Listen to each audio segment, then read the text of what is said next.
Breaking news, we want to take you to the Senate floor right now. At this hour, lawmakers are taking over the Senate floor. Democrats apparently, and here's the news, are forcing the Republicans to debate Betsy DeVos' nomination for Donald Trump's education secretary. And this debate will go for the next 24 hours. We're expecting the final confirmation vote now tomorrow. And folks, the 50-50 tally could bring Vice President Mike Pence to cast a historic tie-breaking vote. Let me bring in Juan Williams, co-host of The Five and a Democratic strategist. You've got two senators, Republican senators, Lisa Murkowski and Susan Collins of Maine. They are not for Betsy DeVos. Now we have the 24-hour debate going on. What does this mean?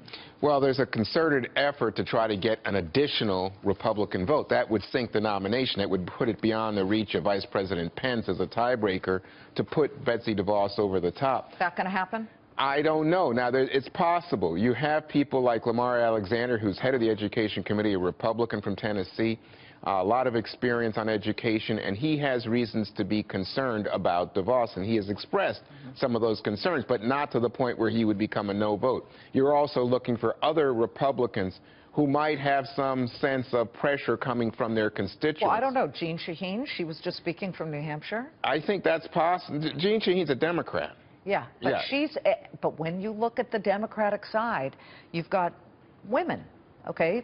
And on the Republican side, you've got Murkowski and Susan Collins. I'm just wondering, if you're looking into the psychology of how people think about how their children are educated, what is it that they don't like about Betsy DeVos? Well, this is really a substantive debate, and it takes us beyond the politics of the moment, the political theater in Washington, which has to do with the fact that, one, DeVos has not had a good series of hearings. In fact, she's opened herself to mockery with this business about grizzly bears and why guns should be allowed in schools.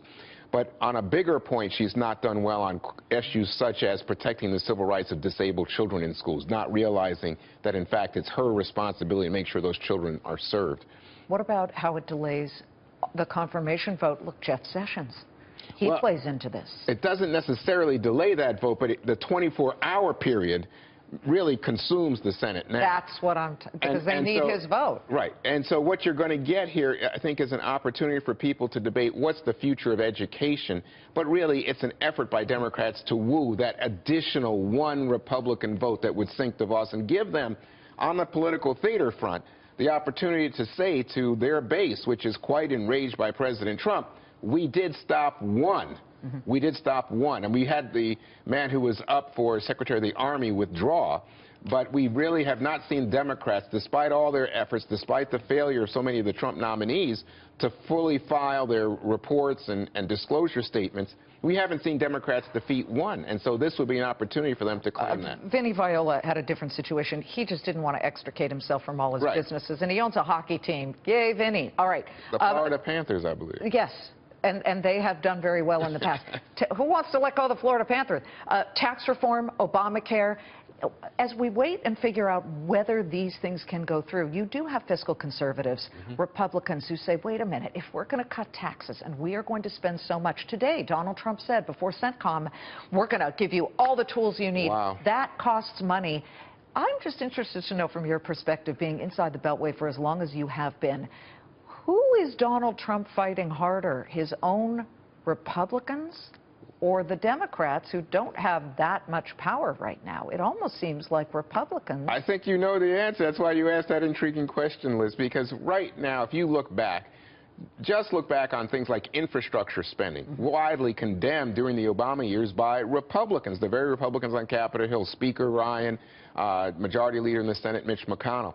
They see this as spending. Unless you have additional revenue, how are you going to offset this added cost? There you go. Yeah. And the same thing now in terms of additional military spending. If you're going to do it, and they're all for ending sequestration of the military budget, but they say you got to have some revenue. Where's the added revenue coming from? And that's the mystery, because the Trump administration has not laid that out. As a business network, we're looking for tax reform. We were expecting that. Everybody said the past couple of years, Republicans and Democrats want tax reform. We don't have it yet. And I don't think it's going to come too quickly. I think the problem here is it's got to be part of just what we're talking about in terms of this kind of spending issue. You've got to say, here's how it works. Here's how we keep, because the budget and budget deficits are critical. And Republican orthodoxy has been, especially coming from Speaker Ryan, that we have to do a better job of reining in spending, especially entitlement spending, in order to get our budget in order. You can't then divert from that kind of thinking in a sudden motion. But they want to support Donald Trump, make no mistake. But I think at these moments is when you see the Republican versus Republican kind of, divide come into a clear view. When Republicans attack. Juan, were you happy with the Super Bowl outcome? No, I was kind of rooting for Atlanta because I like underdogs. So do I. And I was so surprised. I was amazed, though. I mean, you got to give credit. Tom Brady, what a performance. They find a way. Unbelievable. They find a way. You got it. Good to see it. Nice to Glad see you found your way to our set, Juan. Thank you so much. All right.